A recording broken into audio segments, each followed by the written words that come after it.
Thank you भोले बाबा। ये जिस किसी का भी दुपट्टा था उसे दुनिया की सारी खुशी मिली,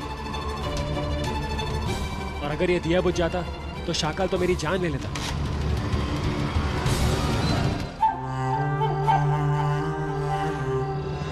दिया बुझ रहा था, दिया बुझ जाता बल।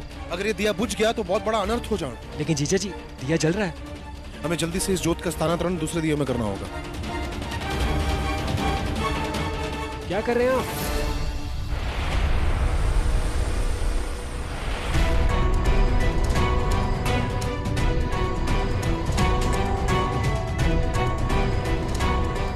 लेकिन जीजा जी, मैंने सिचुएशन कंट्रोल कर ली थी। यही रक्षा की है तुमने जोत की।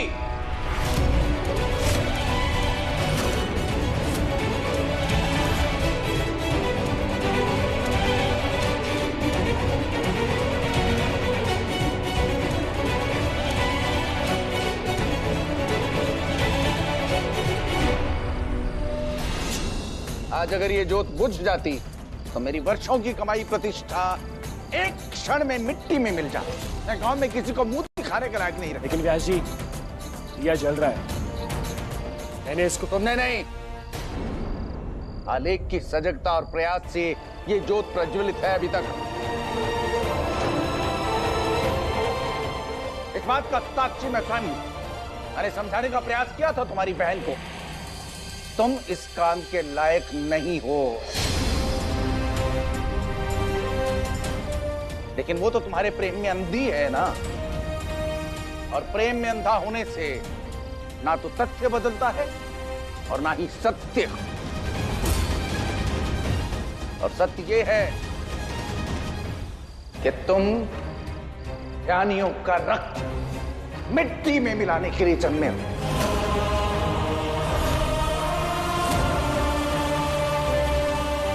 स्वरा जी, जाने दीजिए। इन कोशिश तो करो छा। तेल का रिसाव दिए से न जाने कैसे। असफल प्रयास का कोई मोल नहीं होता आलेख। मुझे पूरा विश्वास था कि यह भूला जरूर हारेगा। मैं दूर खड़ो होके सब देखना चाहूंगा। अच्छा, तो आप देख रहे थे, वो भी दूर खड़े होके। मुझे हारते हुए देख आपको किस बात की खुशी मिलती है? जब जब जिंदगी आपको एक बाप बनकर अपने बेटे की उंगली पकड़ने का मौका देती है, तब आप वहां दूर खड़े रहकर देखते क्यों रह जाते हैं? तुम्हारे ये भावुक तर्क तुम्हें महंत की पदवी तक नहीं पहुंचाएंगे। 49 बार कह चुका हूं, आज 50वीं बार कहता हूं।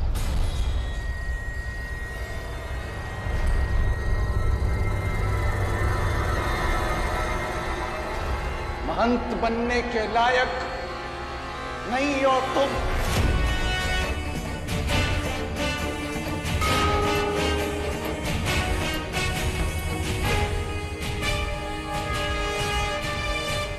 नहीं चाहिए मुझे आपकी पदवी। आप कितनी बार मुझे याद दिलाएंगे कि मैं महंत बनने के लायक नहीं हूं? Point noted. और आप जैसा बनने का मुझे कोई शौक नहीं है। आपकी तरह धर्म के लिए रिश्तों का चंदन घिसकर माथे पर नहीं लगा सकता मैं व्यास जी। आप 50 बार कह चुके हैं, अब मैं 51 बार कहकर बताता हूं आपको।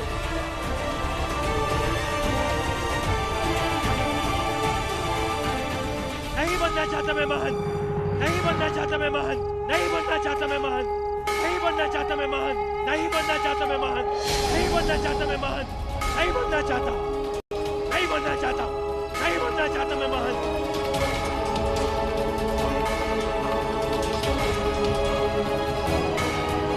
इतनी रात को मंदिर की घंटियां कौन बजा रहा है? नहीं बनना चाहता मैं महंत, नहीं बनना चाहता मैं महंत, नहीं बनना चाहता मैं महंत, नहीं बनना चाहता मैं महंत। जो भी हो, पर इतना उत्तेजित होकर क्यों बजा रहा है?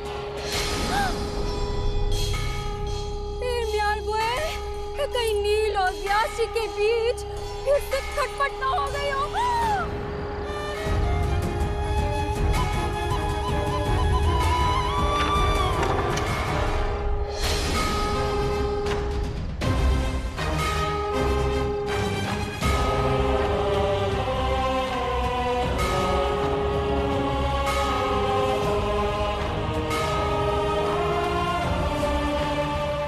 आज्ञाबंदी व्यास जी, ध्यान से सुन लीजिए।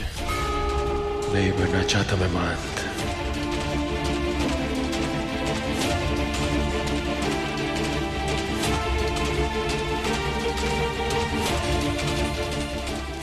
टाइम्स नहीं बनना चाहता मैं महंत।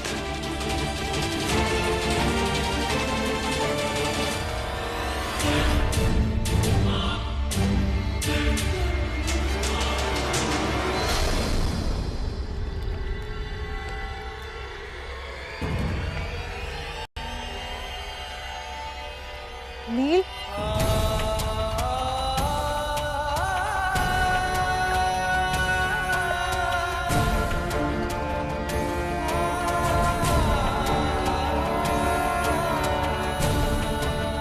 नील, क्या हुआ?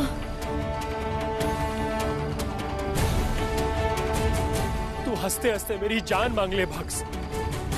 मैं तुझे अपनी जान देने को तैयार हूं, लेकिन उस आदमी के सामने अपनी जिंदगी को जस्टिफाई करना, ये मैं नहीं कर सकता। अरे वो भगवान नहीं है जो मेरी जिंदगी का हर एक फैसला लेगा। पर हुआ क्या है नील? और क्या हो सकता है भग्स? एक ही तो बात है। बार बार मुझसे कहते रहते कि मैं महंत बनने के लायक नहीं हूँ, महंत बनने के लायक नहीं हूँ। हाँ, नहीं बनना मुझे महंत। 1000 बार कह चुका हूँ कि मुझे महंत नहीं बनना, नहीं चाहिए मुझे वो पदवी। ये बात उन्हें समझ में क्यों नहीं आती? नील, पिता है वो हमारे। तुम्हारे पिता है भग्स। मेरे पिता उस दिन तक थे जब तक मेरी माँ ने आखिरी सांस ली।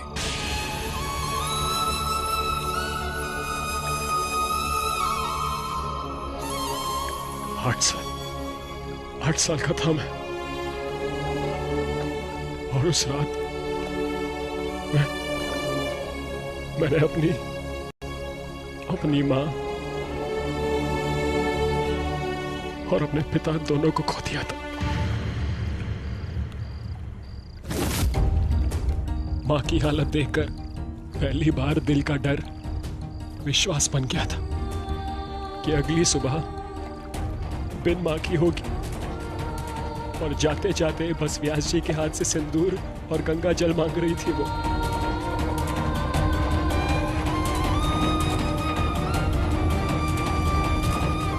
मैं दौड़ता वो मंदिर पहुंचा, लेकिन हमेशा की तरह व्यास जी यज्ञ करवा रहे थे। उनको बताने की कोशिश की मैंने। पापा जल्दी चलो, माँ बुला रही है। आखिर यज्ञ अधूरा छोड़कर उठा नहीं जा सकता ना। अधूरी इच्छाएं लेकर भले ही इंसान दुनिया से उठ जाए। तू जानती है भग्स, कहते हैं जब कोई मरता है तो मरने वाले के प्राण उनके आखिरी शब्द बनकर उनके शरीर को छोड़ते हैं।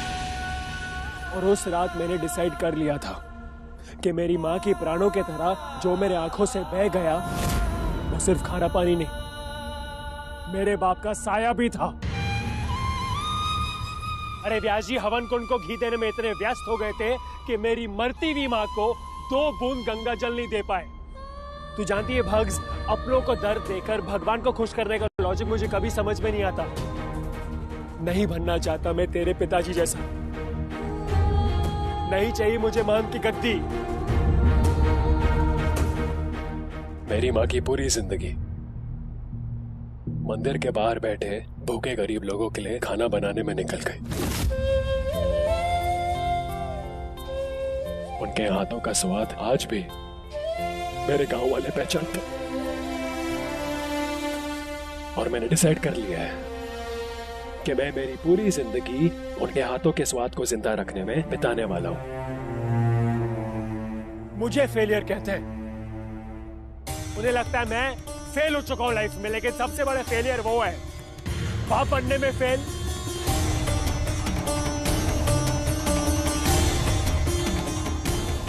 पति बनने में फेल हो गए हूं।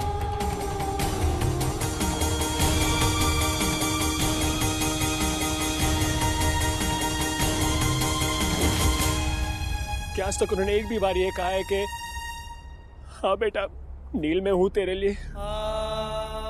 कभी भी मेरे सर पे हाथ रखकर मुझसे कहा है कि मैं हूं तेरे साथ। ये कहने वाली सिर्फ तू है बक्स। मेरा भगवान, मेरा दोस्त, मेरा गुरु, मेरा सब कुछ सिर्फ तू है। जब जब दिल्ली से वापस आता हूं तो सिर्फ तेरे लिए आता हूं। लेकिन अब इस गोद भराई के फंक्शन के बाद मैं वापस चले जाऊंगा।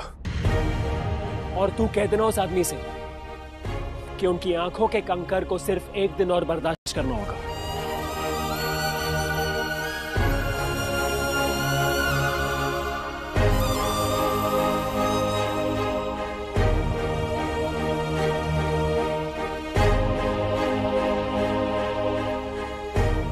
हे भोलेनाथ, कब समाप्त होगी ये परीक्षा? और कितने प्रयास करूं और कितनी कोशिश करूं कि बाप बेटे के बीच की दीवार टूट जाए, लेकिन इन दोनों के बीच की दरार तो और भी गहरी होती जा रही है। भोले बाबा, अब आप भी ऐसे किसी इंसान को भेज दीजिए जो इस दरार को मिटा सके। एड्रेस तो मिला नहीं और शरारा का दुपट्टा भी घुमा दिया। कितने सालों से संभाल के रखा था। अम्मी, आई एम सॉरी। हवा इतनी तेज चल रही थी कि मैं दुपट्टे के पीछे भाग तक नहीं पाई।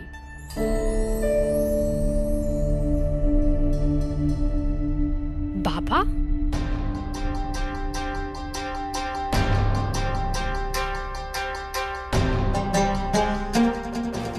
बाबा, आप अब तक जगे क्यों हैं? जब तक तुम सही सलामत घर न लौटाओ, क्या मुझे नींद आ सकती है? सॉरी बाबा, वो दावत छोड़कर जाना पड़ा। अगर तुम अपनी ही दावत छोड़कर गई थी तो तुम्हारे अपने वजूहात होंगे। बाबा, बेग साहब, ये क्या तफ्तीश करने लग गए आप? अरे यही तो उम्र है घूमने फिरने की। जरूर अपने दोस्तों के साथ कुछ प्लान बन गया होगा। अब चाहत, तुम्हें फिक्र करने की कोई जरूरत नहीं है। तुम्हारे बाबा और मैं निहायती जदीद और तरक्की पसंद ख्यालात के हैं। तुम्हारे घूमने फिरने से हमें कोई एतराज नहीं। ये कौन से नए दोस्त बन गए भाई? जहाँ तक मुझे इल्म है, चाहत के शहर में तो कोई दोस्त नहीं है। सोशल मीडिया बाबा, आजकल सोशल मीडिया के हवाले नए दोस्त बनाना कौन सी मुश्किल बात है। बट बी केयरफुल बेटा, सोशल मीडिया से मिले लोगों से पुरानी जान पहचान तो होती नहीं है। वो गलत लोग भी हो सकते हैं। गलत तो अपने जान पहचान वाले लोग भी हो सकते हैं बाबा।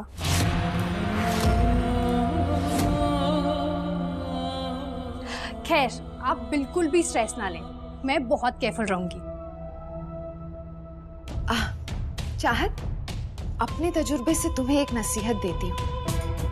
देखो, दोस्तियां निभाने के लिए तो सारी उम्र पड़ी है, लेकिन अपने अम्मी और अब्बू के साथ गुजारने के लिए अल्लाह ने हमें एक महदूद मोहलत दी है। इसलिए अपने बाबा को कभी इग्नोर मत करना।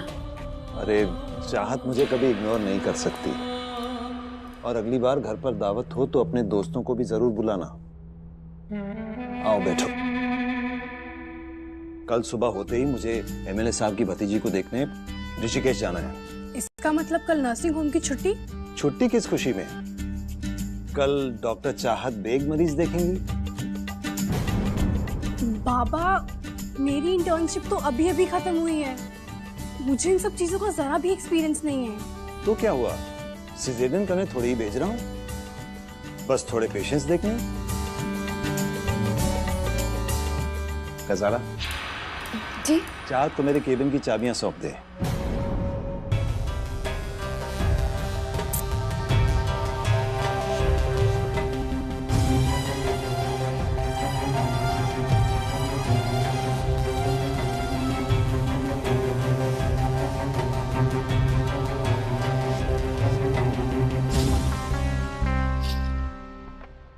शब्बा खैर।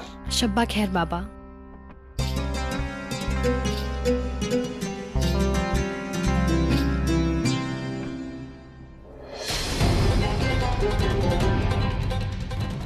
एक मिनट मिसेस बेग।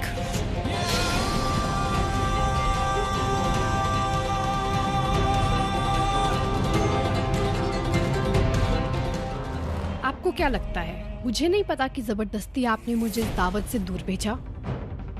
सालों से कोई ना कोई बहाना बनाकर आपने मुझे बाबा और इस घर से दूर रखा, लेकिन मैंने आज तक आपसे इस बात की शिकायत महज इसलिए नहीं की क्योंकि मेरे अम्मी के बीमारी के दौरान आप मेरे बाबा का सहारा बनी थी। अपनी मरती हुई अम्मी से मैंने एक वादा किया था कि मैं हमेशा आपकी इज्जत करूंगी, लेकिन मेरे बर्दाश्त की भी एक हद है मिसेस बेग।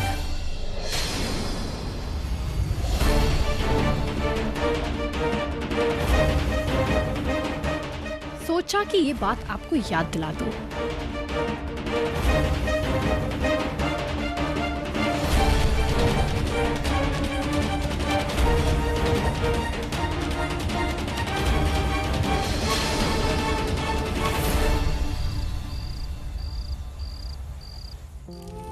आप जैसा बनने का मुझे कोई शौक नहीं है।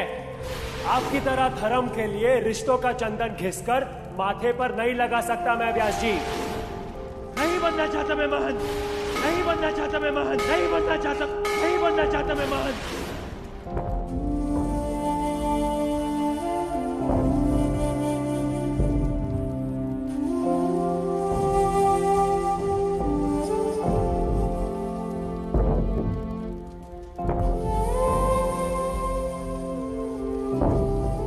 बाबा, अब छोड़िए ना गुस्से को। आप जानते हैं कि वो कैसा है, जो मुंह में आता है बोल देता है, गधा कहीं का। लेकिन बाबा, खाने पर कैसा क्रोध? अब देखिए ना, ना तो इस दाल ने आपसे ऊंची आवाज में बात की है और ना ही भिंडी महंत बनना चाहती है। पेट तो तेरे भूले की बातों से भर गया। बाबा, मेरे लिए खा लीजिए ना। भूख बची खाए हैं खाने के लिए।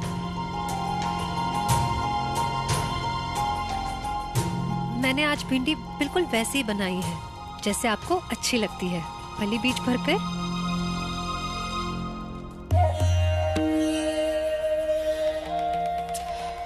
गोलू, तेरा तो नसीब ही खराब है।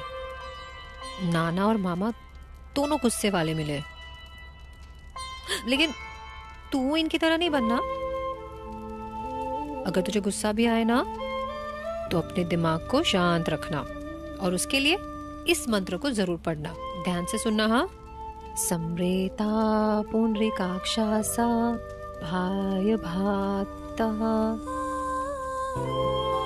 स्मृता पुंडरीकाक्षासा भाय भामता, भाय भाम, स्मृता पुंडरीकाक्षासा भाय भात। बाह्य भयंतराः शुचिः।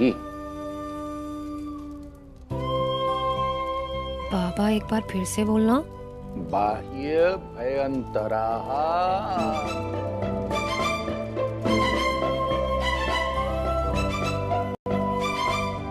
तो ये तुम्हारी चाल। बाबा, खाना खाते समय बात नहीं करते। जितनी मर्जी डांट लगानी है ना, बाद में लगा देना। गोलू, तू बिल्कुल मेरे बाबा की तरह बनना।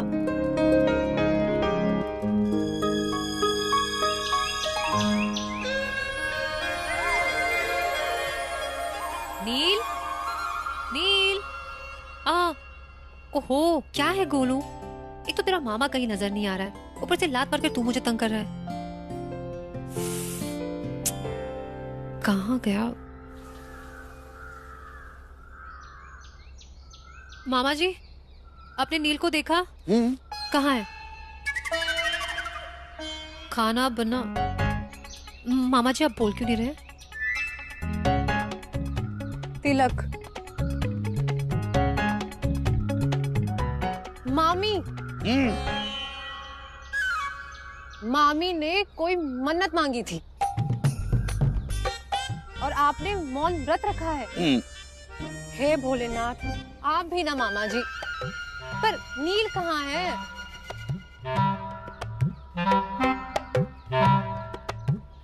मंदिर वाली रसोई।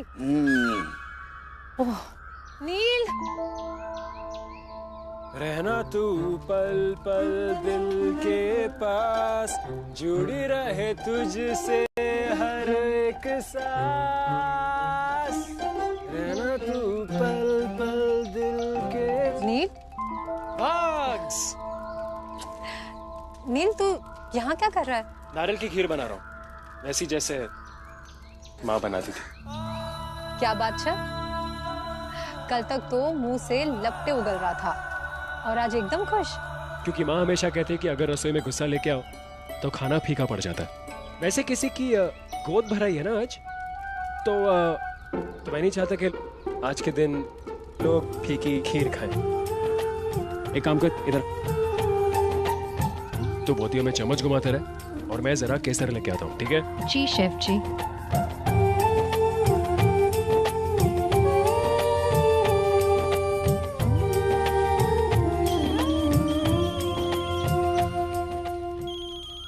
ये अपना फोन यही भूल गया। कालिया प्लम्बर?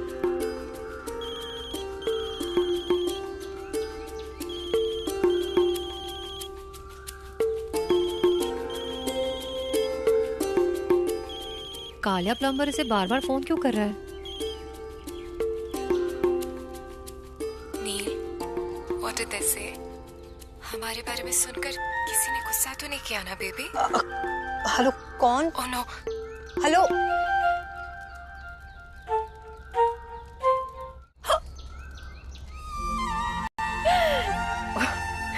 देखा गोलू, मामा ने हम सबसे छुपाकर तेरे लिए मामी ढूंढ लिए। आने दे उसे, अब भी बताती हूँ। भाग्स, केसर की इतनी बड़ी डिब्बी, शाकल कोई केसर वेसर का बैंक लूट के आया है क्या? नहीं नील, बाबा कहाँ बैंक लूटेंगे? तुझे तो पता ही नहीं, यहाँ इतनी तंगी चल रही है, पिछले 2 महीनों से घर के सारे पाइप्स गल चुके हैं। पाइप? लेकिन बाबा है कि किसी प्लम्बर को बुलाते ही नहीं। तू किसी प्लम्बर को जानता है, अच्छे प्लम्बर को? प्लम्बर? भाग्स, मैं 5 स्टार के क्वार्टर्स में रहता हूँ, वहाँ इन सब चीजों की जरूरत नहीं पड़ती। अच्छा अच्छा अच्छा, तो प्लम्बर से मौसम के बारे में बातचीत होती होगी, है ना? मौसम? भांग की चटनी खा के आई है तू? अच्छा, तो गपशप भी नहीं होती? तो फिर कालिया प्लम्बर फोन क्यों करे जा रहा है?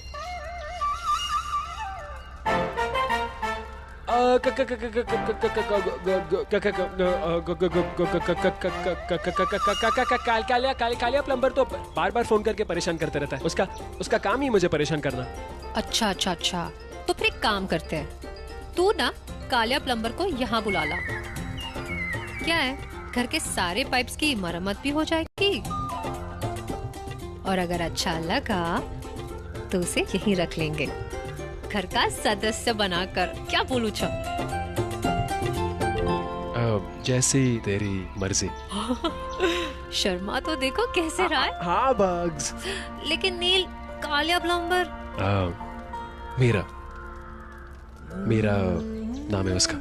मीरा? एक बात जानती है तू, इस दुनिया की एक्चुअली नहीं, सबसे सुंदर लड़की तू है। वैसे एक बात बता, कब से चल रहा है सब? पिछले 6 महीनों से हम दोनों साथ में केटरिंग कॉलेज में काम भी करते हैं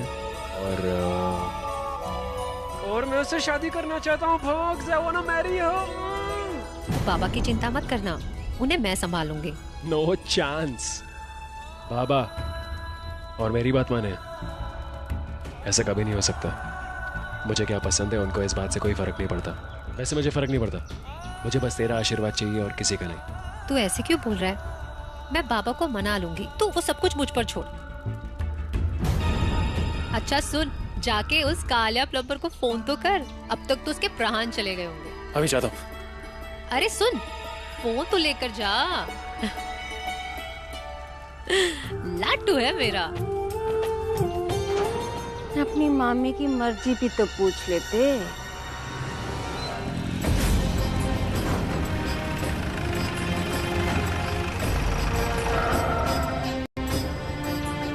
गाड़ी पीछे हटो, पीछे हटो, पीछे हटो, चलो पीछे हटो। गाड़ी पीछे अरे हटो। रुको।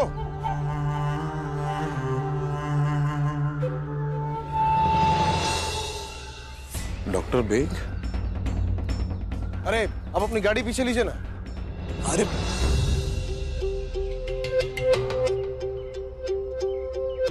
वो सौरा जी की तबीयत खराब है ना, तो उनको वैद्य के पास लेके जाना है, इसलिए। क्या हुआ उन्हें? मैं देख सकता हूँ? नहीं नहीं नहीं, आप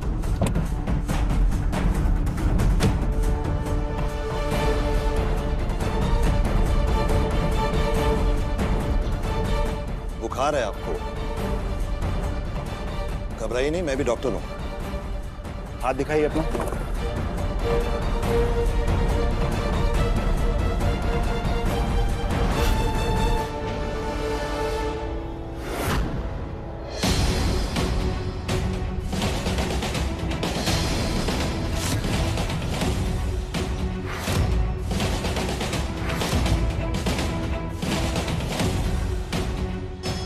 क्षमा करें, चिकित्सा तो अपने वैद्य से ही कराएंगे। लेकिन व्यास जी, धर्म की बात है,